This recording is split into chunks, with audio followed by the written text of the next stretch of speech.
Selamat datang di channel 1000 Perkara. Channel yang membahas kasus-kasus pidana berdasarkan fakta-fakta yang terungkap di sidang pengadilan.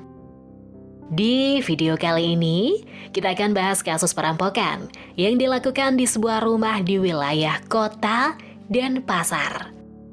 Dalam perampokan tersebut, mereka berhasil mengambil uang, emas, surat berharga, dan sebuah jam tangan mewah bermerek Roger Dubas seharga 4,5 miliar rupiah.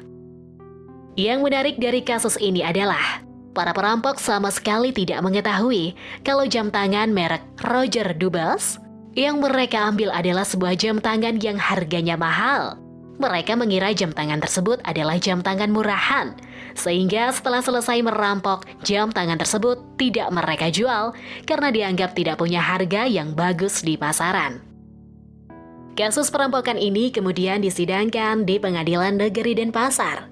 Berdasarkan fakta-fakta di persidangan, akhirnya terungkap fakta yang sebenarnya dari kasus perampokan itu.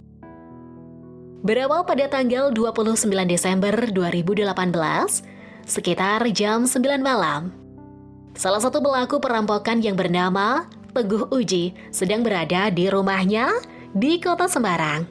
Tiba-tiba ada telepon masuk dari dua temannya yang bernama Winarno dan Fatkur Rahman. Dalam pembicaraan itu, kedua temannya mengatakan kalau mereka saat ini sedang berada di kota Denpasar. Setelah ngobrol panjang lebar, Winarno menyampaikan maksudnya untuk mengajak Teguh Uji melakukan perampokan di sebuah rumah di wilayah kota Denpasar, yang mana menurut Winarno perampokan mereka akan berjalan mulus. Karena dari hasil pengamatan mereka selama beberapa hari, rumah tersebut sering ditinggal dalam keadaan kosong oleh pemiliknya. Teguh Uji yang memang sedang membutuhkan uang untuk pengobatan orang tuanya yang sedang sakit pun pada akhirnya tertarik untuk ikut serta melakukan perampokan.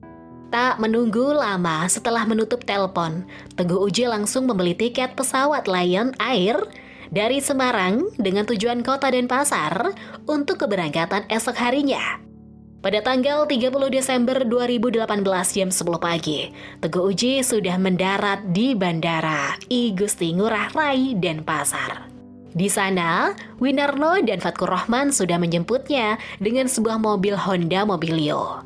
Selanjutnya mereka bertiga langsung menuju sebuah rumah yang terletak di Jalan Karangsari 5, Padang Sambian, Kota Denpasar, yang merupakan milik dari Pak Antoni yang mereka jadikan target perampokan. Setelah sampai, terlebih dahulu mereka memantau keadaan sekitar. Setelah dirasa aman dan memastikan rumah itu dalam keadaan kosong, mereka memarkir mobil tepat di depan rumah. Teguh Uji dan Winarno langsung turun dari mobil. Sedangkan Fatkur Rahman ditugaskan untuk menunggu di mobil sambil mengamati keadaan sekitar. Karena pagar rumah dalam keadaan terkunci, Teguh Uji kembali ke mobil untuk mengambil obeng. Kemudian dengan obeng itu, ia membuka paksa pintu gerbang. Setelah berhasil membuka pintu pagar, keduanya langsung masuk ke halaman rumah. Selanjutnya, Teguh Uji kembali membuka dengan paksa pintu rumah yang dalam keadaan terkunci dengan menggunakan obeng. Setelah berhasil membuka pintu rumah, keduanya langsung masuk ke dalam rumah dan mulai mencari barang-barang berharga dalam rumah tersebut. Pada akhirnya mereka berdua berhasil masuk ke dalam kamar utama dari si pemilik rumah. Di sana mereka menemukan deposit box yang berisi emas seberat 200 gram dan uang tunai sebanyak 15 juta rupiah. Selain itu, mereka juga menemukan beberapa lembar mata uang asing, 2 buah handphone, dan sebuah jam tangan merek Roger Dubas. Setelah berhasil mengambil barang-barang berharga tersebut, mereka langsung kembali ke mobil yang sudah ditunggu oleh Fatkur Rahman. Mereka bertiga langsung melarikan diri ke arah pelabuhan Gilimanuk dengan tujuan akhir kota Semarang. Setelah sampai di Semarang, mereka pergi menemui temannya Teguh Uji yang bernama Syarif Hidayatullah. Kepada Syarif, mereka menawarkan emas tersebut dengan harga 80 juta rupiah. Karena tidak memiliki uang sebanyak 80 juta rupiah, Syarif pun mengatakan kalau begitu ia akan mencoba menjual ke temannya yang berada di Pasar Kendal. Syarif meminta agar mereka bertiga menunggunya di rumah. Setelah sampai di Pasar Kendal, Syarif bertemu dengan seseorang yang mau membeli emas tersebut dengan harga 100 juta rupiah. Setelah mendapatkan uang 100 juta, Syarif pun kembali ke rumahnya. Di sana ia memberikan uang 80 juta kepada Teguh Uji. Setelah mendapatkan uang 80 juta, mereka bertiga pergi ke money changer untuk menukar uang asing yang mana. Dari hasil menukar uang asing di money changer, mereka mendapatkan uang sebanyak 110 juta rupiah. Karena berpikir jam tangan yang mereka ambil tidak ada harganya, mereka pun sepakat jam tangan tersebut tidak usah dijual, melainkan diberikan saja kepada Teguh Uji. Pada awalnya, Teguh Uji menolaknya, namun karena tidak ada yang mau mengambil jam tangan itu, pada akhirnya Teguh Uji mau menerima jam tangan tersebut. Setelah uang sebanyak 190 juta mereka dapat, mereka langsung membaginya. Yang mana Teguh Uji mendapatkan bagian 70 juta rupiah.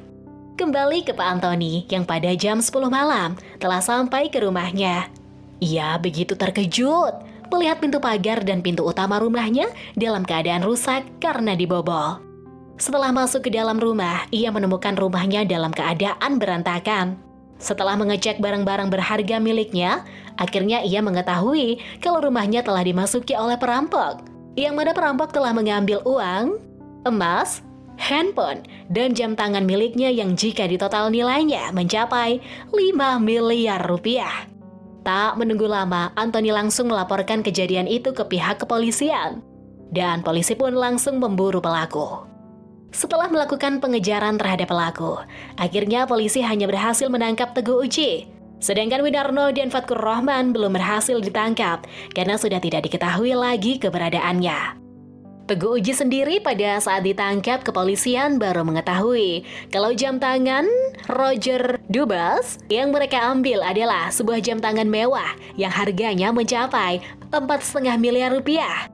Dan beruntung pada saat polisi menangkap Teguh Uji, polisi juga menemukan jam tangan yang kemudian diserahkan kepada pemiliknya. Sedangkan uang dari hasil menjual barang rampokan telah Teguh Uji gunakan untuk membayar biaya pengobatan orang tuanya. Akibat perbuatan mereka, jaksa menuntut Teguh Uji dengan hukuman 1 tahun penjara. Atas tuntutan itu, Teguh Uji mengajukan permohonan keringanan hukuman yang mana ia merasa menyesal atas perbuatan yang sudah ia lakukan dan berjanji tidak akan lagi melakukan perbuatan tersebut. Atas tuntutan jaksa dan permohonan keringanan dari Teguh Uji tersebut, hakim memberikan hukuman 10 bulan penjara kepada Teguh Uji. Nah, gimana nih pendapat teman-teman tentang kasus perampokan yang dilakukan Teguh Uji dan teman-temannya itu? Tulis pendapatmu di kolom komentar ya. Jangan lupa like dan subscribe, serta aktifkan tanda loncengnya agar setiap kami upload video terbaru akan muncul notifikasi di beranda YouTube kalian.